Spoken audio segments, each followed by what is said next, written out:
Okay, hi everybody. I want to do a video lecture here. I'll see if I can get it all into one item, or I might split it over two. But to talk about what's going on with early modern religion after the Protestant Reformation, right? Say after 1570 or so, once the map kind of settles down. Some of the stuff I talked about beforehand continues, like the religious wars are going to keep on going into the 17th century a bit, but really sort of thinking on the aspect of religious culture and what's happening there.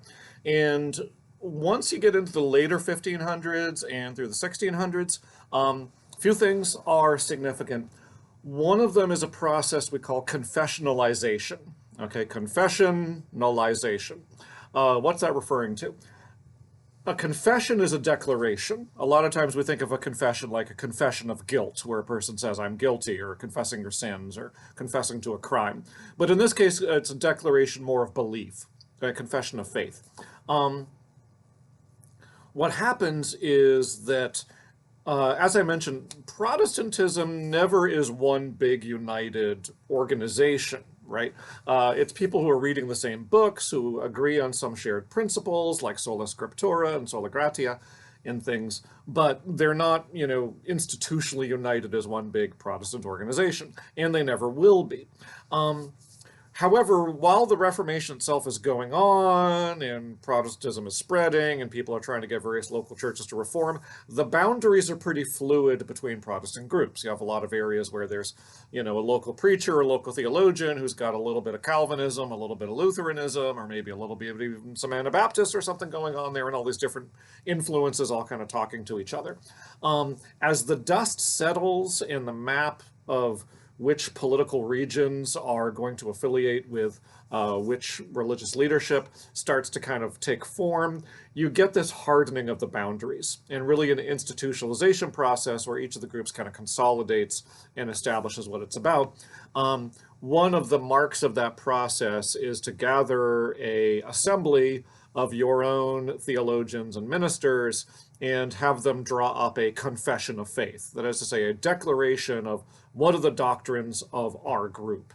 And that really sort of takes what had been these broad, loose collections of Lutherans or Calvinists, what have you, and kind of solidifies them and hardens them into, denominations, into institutional structures, which they're also building. They'll build a seminary to train preachers in, and they'll establish a territorial jurisdiction of, in this region, all the ministers have to meet together once a year to sort of discuss common issues and, deal with any disciplinary issues or whatever.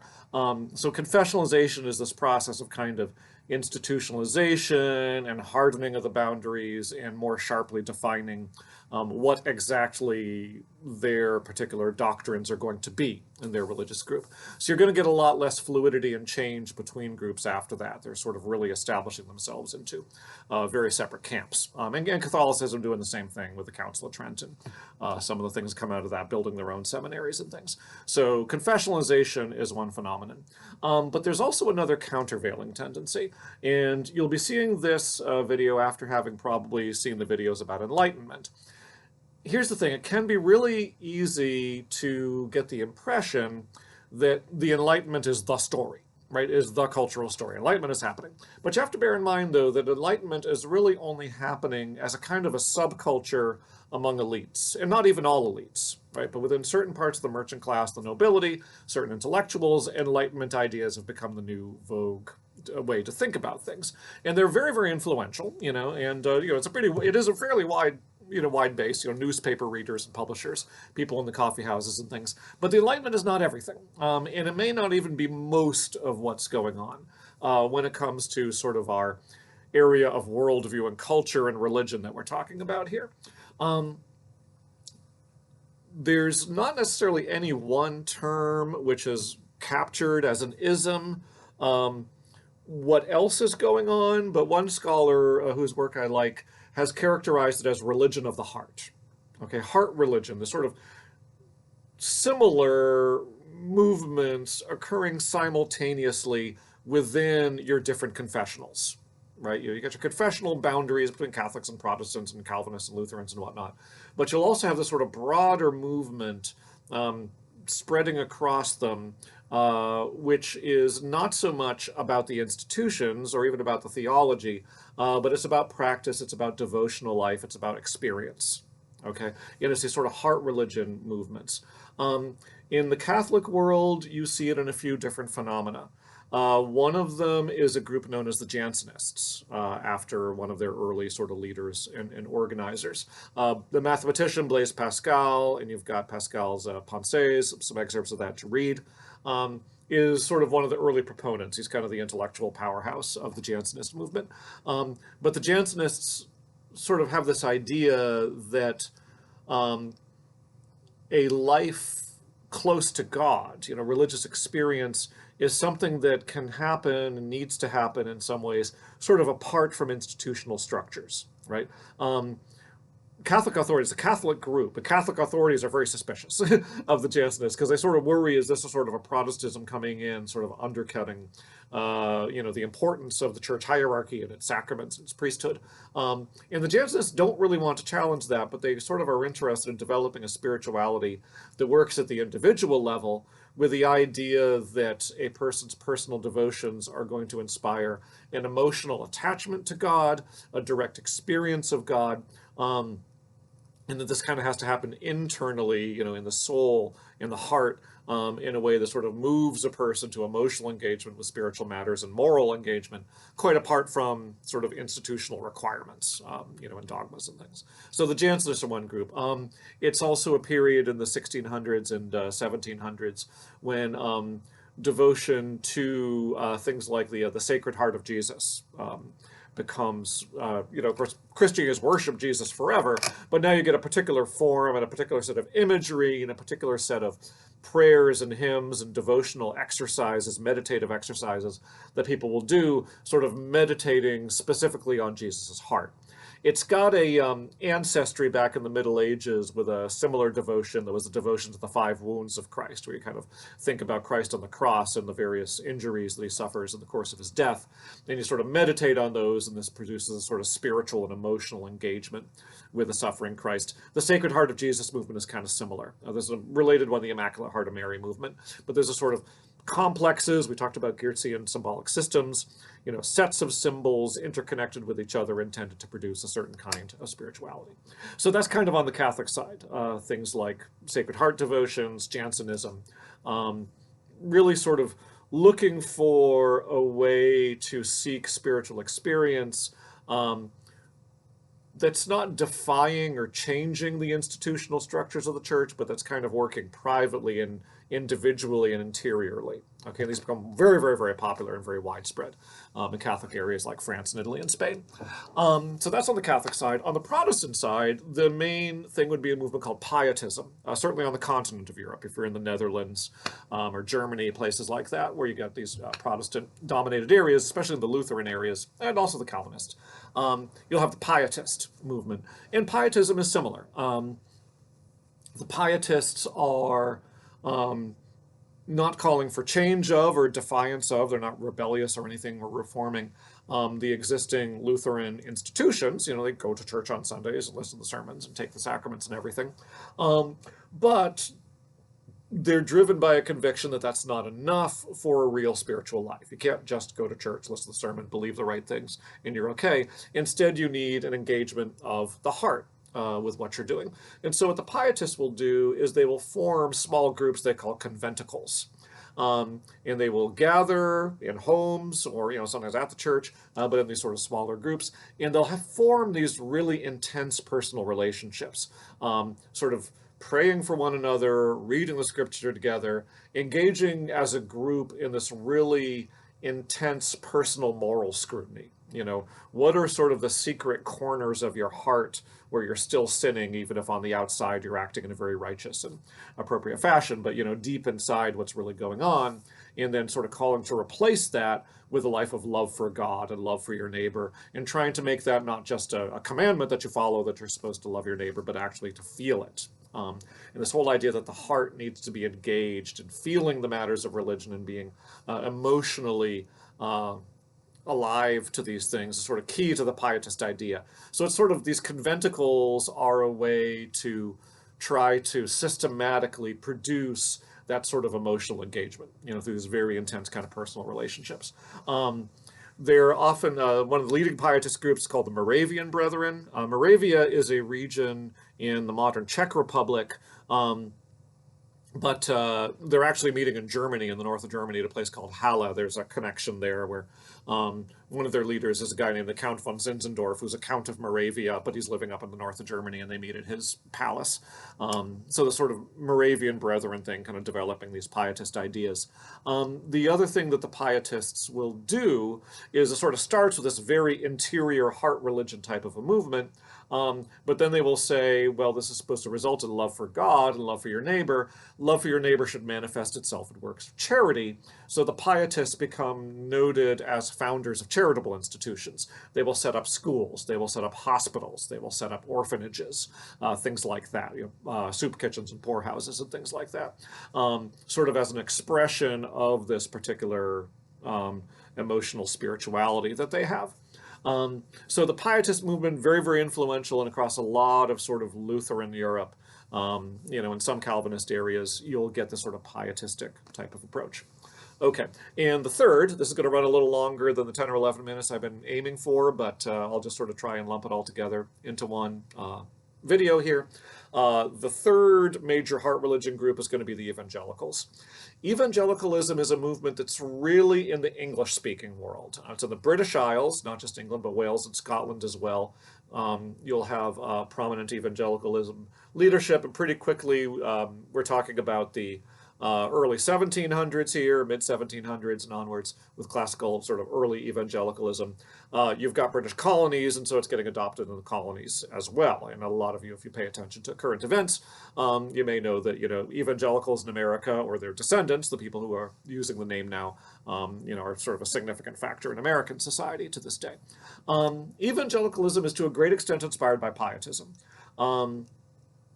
There's one evangelical group in particular, the Methodists. Originally, Methodism is basically an English pietism. You've got the Church of England, which is pretty conservative in some ways. They've still got bishops, they've got a hierarchy, they've got the Archbishop of Canterbury and stuff.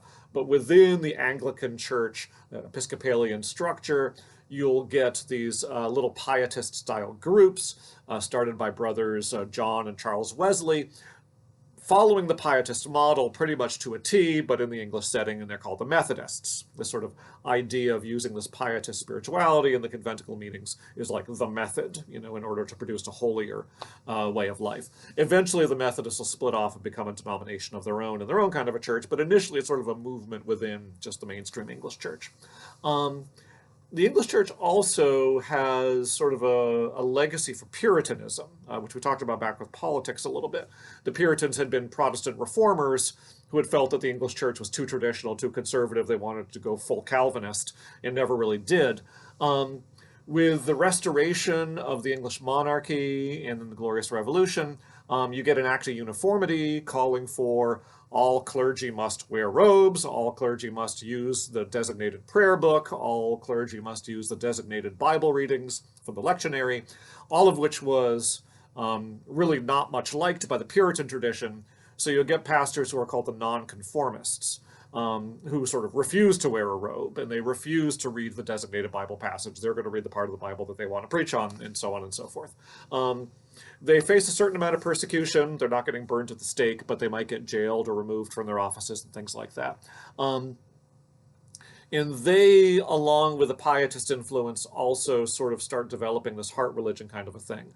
The nonconformists are kind of driven into having to meet privately, right? Sort of meet personally. And so this interiorized heart spirituality becomes characteristic there. You get a merger of the pietism from the continent and the dissenting nonconformist tradition within England, a couple of other elements sprinkled into the recipe, and evangelicalism is what results. Okay, so it's sort of, unique to the British situation. Evangelicalism never really catches on a large scale on the continent. What is evangelicalism in this early phase in the 1700s?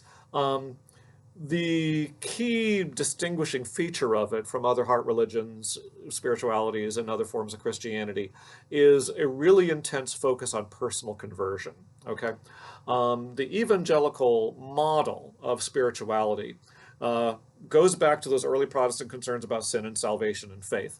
But they think it needs to be really sort of experienced in an inward emotional kind of a way. Their argument is that, let's see, I think this is going to be your left, so we'll go from left to right here. At least it's my left, so hopefully it works for you. A person's going along through their life, and then they, more or less, okay, feeling okay about themselves, but then they become aware that they're sinners. Right? They start feeling guilty over their sins. They start becoming aware that they're not measuring up to standards of holiness. And that starts to plunge them downwards, right? The sense of guilt, the sense of shame, the sense of desiring to, overcome their sin sort of drives them downwards. They try morally reforming themselves. They try to do better people, but it never seems to work. They never seem to feel like they've really met the standards that they think they ought to be living up to or what they're being convicted of until you kind of hit bottom, and you're just experiencing despair. However, in the evangelical model, what happens when you hit bottom is you realize you were never supposed to save yourself in the first place. You can't actually fulfill these, holy standards of righteousness. What you need instead is God's love and God's grace. You need to hit bottom in order to really realize that. But when you do, then you realize God loves you, God forgives you, God has grace on you. You don't need to do all this stuff in order to make yourself holy, make yourself righteous, and that then elevates your spirit, right? You're forgiven, you're loved, you're redeemed, and that's your conversion. So you go from the state of sort of not thinking you're so badly off, thinking you're okay, then you're convicted of sin and go down, but at the bottom you sort of experience God's love and grace, and that lifts you back up into joy and peace and happiness, and you're going to heaven now. So that sort of personal inward experience of conversion is the evangelical distinctive. Other branches of Christianity have ideas, of course, of sin and salvation and forgiveness, but they don't really formulate it that same way that the evangelicals will. And then in conjunction with that, that's all very individual, right? That's sort of inside the person's own mind. And these people, they're like, this is where diary writing comes from. It's like diaries have not been all that widespread. The rise of evangelicalism is like keeping track of your spiritual progress, and you have a sense of God's forgiveness. You have that feeling of God's grace in your life. Diary writing sort of originates as this really, really introspective, look at the state of your soul. But there is also an external dimension, which is revival. Right? So the idea is that individuals experience conversion, but okay, then what does the church have to do with it? What's the community and the institution have to do with it? And so evangelicals, they're drawing on some practices from Wales, where like churches over a whole region would gather together to take communion together, sort of meet out in the open field somewhere, but between different villages, and all the people of different villages get together to take communion together. That was kind of a Welsh Protestant custom.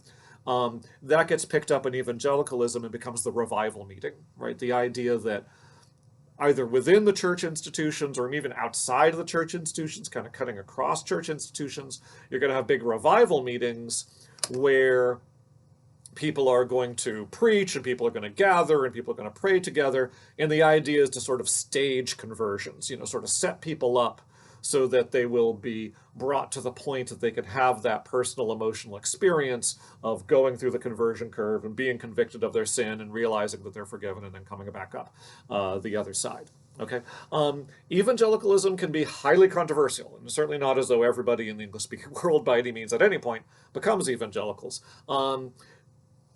For enlightenment people who are active at the same time, this is all very suspect. This is a whole lot of emotion and passion and seems like a bunch of superstitious nonsense that's not based on reason.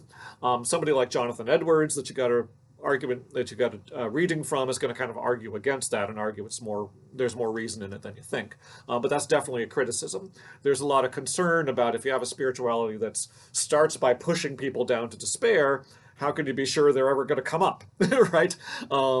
There's people going through this process who wind up committing suicide, and there's a lot of concern over that. Would they have not committed suicide had they not listened to the evangelicals, or would they have committed it anyway? A lot of debate over the implications there. A lot of debate over social order. One of the implications of evangelicalism is that an ordinary person who has experienced conversion may be closer to God than an educated person, a high-status person, even a minister who has not personally experienced a conversion, right? That's a really disruptive idea in a society that's so religious, where you sort of assume the minister in the church is the authority figure. But if the minister in the church, he may have all this education and ordination and social status and things, but if he can't actually testify that he has personally experienced conversion and the grace of God entering his life, then what's the point in listening to him, right? So there's this kind of anti-authoritarian quality that evangelicalism sometimes takes on. Evangelicals will take a strong interest in preaching to slaves and converting them. Pietists will do the same thing in areas where they're in contact with enslaved populations. Women, you'll get, can a woman preach? Can a woman be closer here? Some evangelicals will go that route. Others will be more conservative and not do so.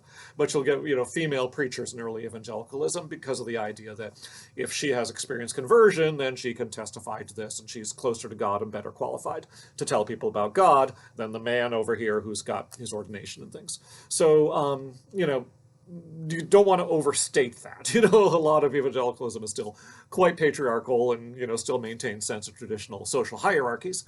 And some evangelical ministers are slave owners a lot and when you get to the United States. But there is sort of within it this sort of anti-authoritarian thread that's going to be very significant. And across all these movements, you get this sort of widespread conviction that the sort of personal, inward, emotional experience of the heart is the thing that's really sacred, is the thing that's really valuable, more so than the sort of institutional respectability or the insistence on reason and things that you're getting from the Enlightenment types. And in some ways, probably, I think, a more influential movement in lots of ways than even the Enlightenment, although I don't want to undercut the authority of the Enlightenment itself. Okay, and I'll stop on that. Thanks, guys.